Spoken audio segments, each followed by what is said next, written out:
So do you want to do this? Do you want to hit the NFL? Let's do it. It's the board, and it's brought to you by FanDuel Sportsbook. Make every moment more. And I'm going to make every moment more because Sunday I get my freedom back after being a hostage at a fall wedding this weekend.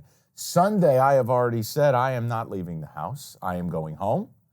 I am going to invite the dogs, my wife if she chooses, and it'll be a luxury day of NFL. I can't do this. It'll start at 9:30 in the morning. Oh, yeah. And it will feature the Ravens, -4 against the Titans. I hate this game. I know. If this was the the tone setter. This is what this week is. This is the brunch bowl. I mean, my read on it is Ravens -4. I understand the Titans. It's Vrabel. It's an underdog, but there's more to it than that. Mm-hmm. It's not in Tennessee. Correct. And it's in London. Favorites do well in London. I don't know. I mean, I don't trust the Ravens. I don't trust Lamar Jackson. That passing game is broken. The drop passes, the errant throws. You tell me where you're at with this. I want no part of the Titans. It'd be a lean Ravens. Yeah, so I kicked it around. You start and you go, the Titans stop the run. That's like a principle of Vrabel, which means now the Ravens are going to have to rely on these receivers, which... But except last week, what the fuck? But they couldn't stop the Colts on the ground to save their life. Do you think a Vrabel defense is getting run over back-to-back weeks? Yes. Okay. Well, then we have a different cap on the game. And then the other side of the ball, the Titans, they can't finish. They're terrible in the red zone. Ravens are great inside the 20 on defense. So I started pivoting to the total. What's this, 30? I'm not saying I'm playing it, but I was trying to find a way to get some action on the game, and the total's 41.5. You take two teams to bog down 17-14, 21-17, that type of game. I can't make fun of it. I'm not mad at it. Listen, we'll go through the card, and if I end up light, I may circle back and play the under here. I'll tell you right now, at least type it in on your card because no one's betting it. Really? No one's betting it. Good differential. The under might be your move. And if you shop, there are 42s available. Ooh. And I know some of you will go, oh, who cares a half point? Oh, really? Let me tell you something. It all matters. Signed, Louisville, Notre Dame, 53s versus 53.5. 53, you got out and you go, you know what? Push better than take. 53.5, sad pizza, Urban Meyer, golf cart. You're not playing the London game. Oh, no. Okay. No. Now, could I see myself in a small way going, hey, Ravens money line to kick off a parlay? Roll it into some stuff later in the There day. could be something when I wake up Sunday morning before I, travel back home. But no, I just don't, in a card I don't like, this game ranks really low for me. I was trying to find a play for Falcons Commanders. I have your play. 1 o'clock window. It's Falcons -2.5 at home. Yeah. It's Commanders. Look, I'm the ultimate arty party Atlanta guy. Mm-hmm. If you look at this team, nothing is happening the way it's supposed to. Nothing makes sense. So take the drafting of Bijan Robinson. You and I both, and we got it wrong, we thought he'd be getting 25 touches a week. Arthur Smith has this kid in bubble wrap. And by the way, shout out Bijan. Catching a ball behind his body, somehow pinning the ball to his ass crack, then moving it to his other hand, all while getting in the end zone. It was marvelous. And what is it? The Falcons, they have like the overhead camera. I feel like they're the only team I see the overhead camera highlights. That. It's awesome. Love it. What I don't like, okay, Bijan, not getting enough touches. Ritter's been horrific, but then last week plays well. Here's your problem. He plays the best game of his career. They still only have 7 points at the half. They still don't break. What was the final score of the game? Did they break 20? It was like 21-19. Right, we were laying a point. Yeah, and they got the field goal late to break 20. Yeah. Offensively, it's not working. Something is amiss. Drake London goes through these huge stretches where he doesn't touch the ball. Kyle Pitts got more active this week, but again, it doesn't produce points. Then I look at Atlanta defensively. Howell's been sacked almost as much as Daniel Jones. Well, what does Atlanta not do? They don't pressure the passer. So I looked at this and I go, all right, you put a power stat in here, which is tremendous.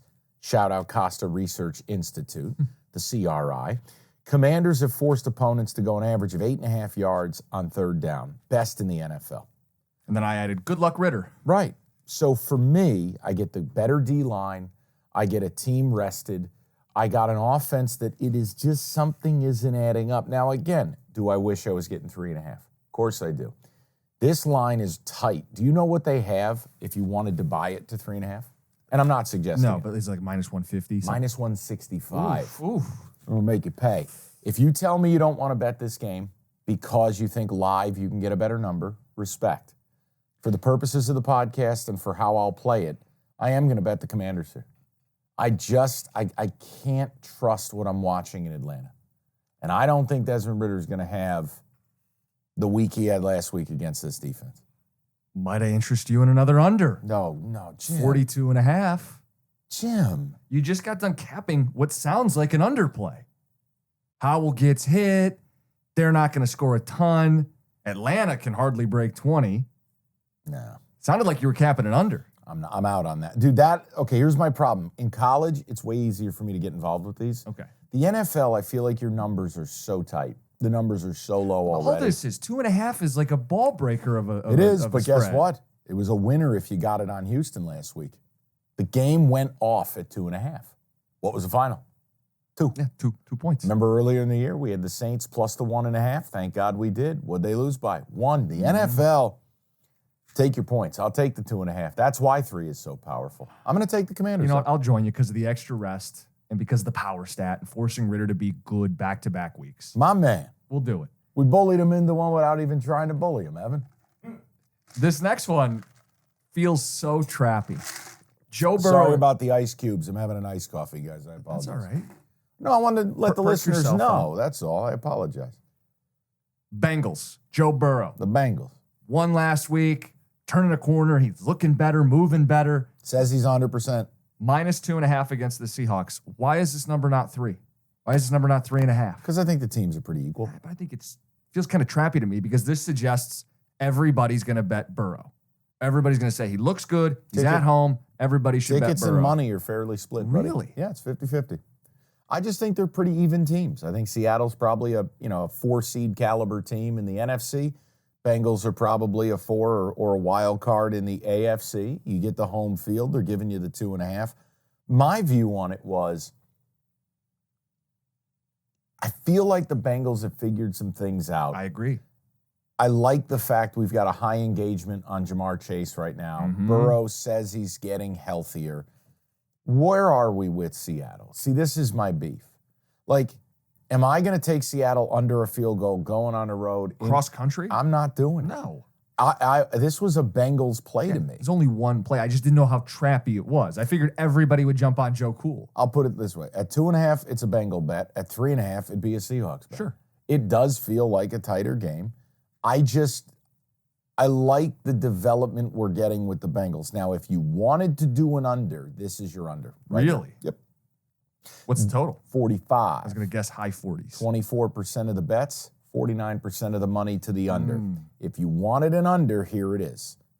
Get yourself a little 23-20 final. No, I think you're right. You just take the side. You take Cincinnati. Let's take the under. Come on. No, just Cincinnati. Let's get the under. You do the under.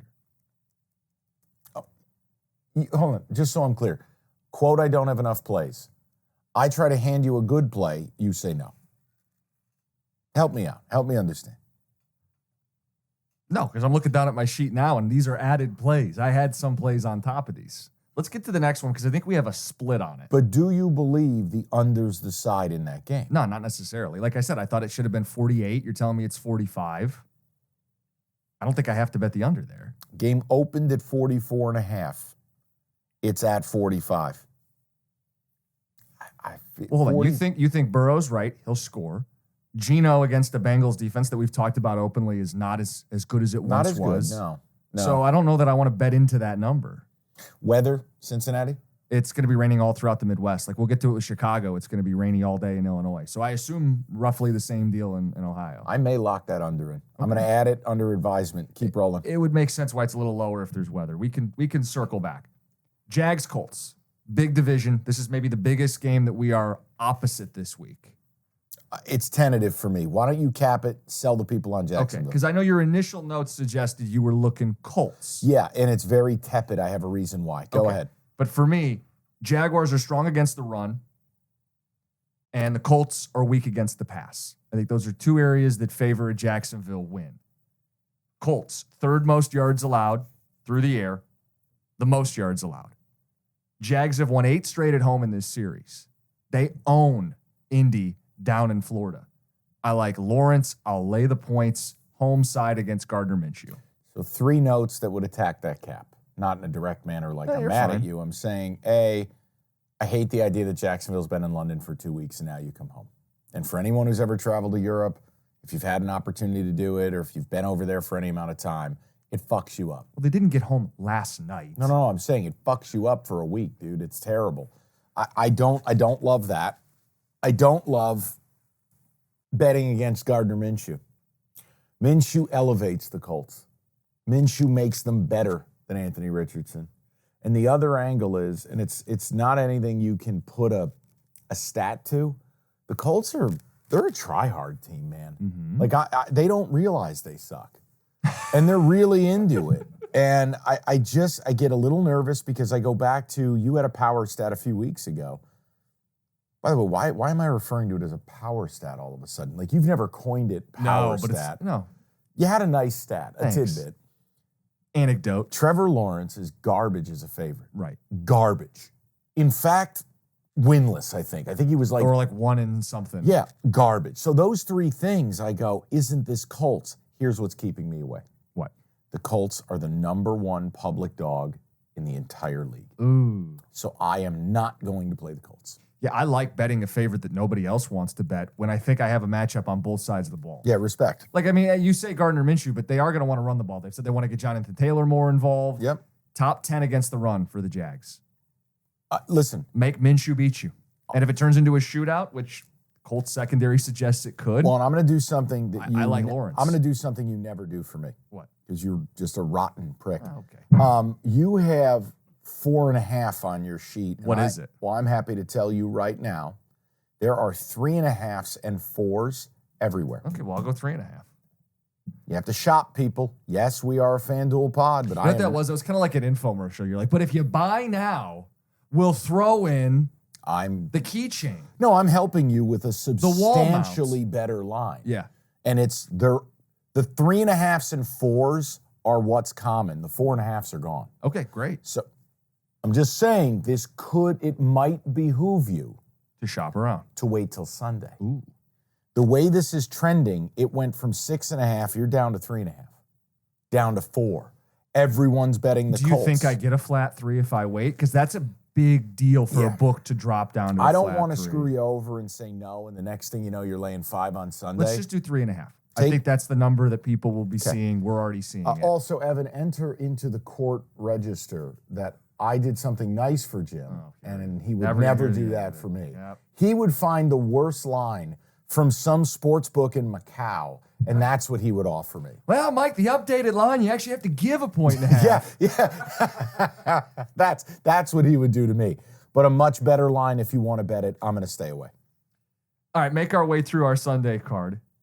Next up, Dolphins, Panthers. Do we dare do it again? No, because, again, Spread's 13.5. Now, again, I know the last 2 weeks I've had a highly public chalk play on my card, and I'm 2-0 on them. I don't press my luck in those situations. I had the Niners 2 weeks ago laying 14 against the Cardinals. They had to survive late when Zach Ertz dropped a touchdown. Would have blown the cover. Last week, Giants got beat bad. Final score looked like an easy win. It wasn't. Giants had 1st and 10 from the Miami 14, I think, with a couple minutes to go. Ended up getting stymied. Why does it matter? It would have blown that cover. When you lay these huge numbers, you are never, ever, unless it is Niners 42-10, you're never out of the woods. Never safe. And look, the Dolphins, A-Shane is out this week. What does that do to their offense? As you put it earlier, you don't just go out and beat everyone by 20. And I know the Panthers are terrible, but 13.5. All right, here's your scenario. It's 31-10 with 18 seconds to go, and you're sitting there sweating. I just don't want to partake in it. I can't lay the 13.5. How about this? Here, let's do a would you rather. Let's cap 2 games together. The spreads are ginormous in both. 13.5, lay it to the Panthers, or would you rather lay 14.5 to the Giants with the Buffalo Bills? Neither? No, I know I it's thought you were going to give me saying, a different double-digit but I'm option because saying, I like one double-digit option this week. But as you go through this, I'm saying rate the play. The fact that this doesn't jump out to you. I think I'd rather play the Dolphins than I would the Bills. The Bills. See, that's interesting because with the Bills, I view it as coming home, off a loss, pissed off, Steph Diggs meltdown, Josh Allen ran cover for him. Now it's going to be that Burrow, Jamar Chase, hey, buddy, did we just become best friends again? And Diggs is a huge performance. Giants are not athletic. The Giants do not have a pass rush. The Giants are not tough up front. I mean, Leonard Williams is underachieving, might get traded. Dexter Lawrence got his money and just decided, I'm just going to sit here like a blob. I'm telling you, I actually like laying 14.5 with the Bills better than laying 13.5 with the Dolphins because at least the Panthers' defense will show up. The Panthers will try. Sure. I mean, they play defense, but Miami, I don't know if you know this, like, I know. pretty good offensive football team. Yeah, no, I even looked at that game to see, could we do the first half spread that we did last week? But it's 7.5, not 6.5, and I don't feel comfortable doing that. Cannot. And listen, here's the other thing.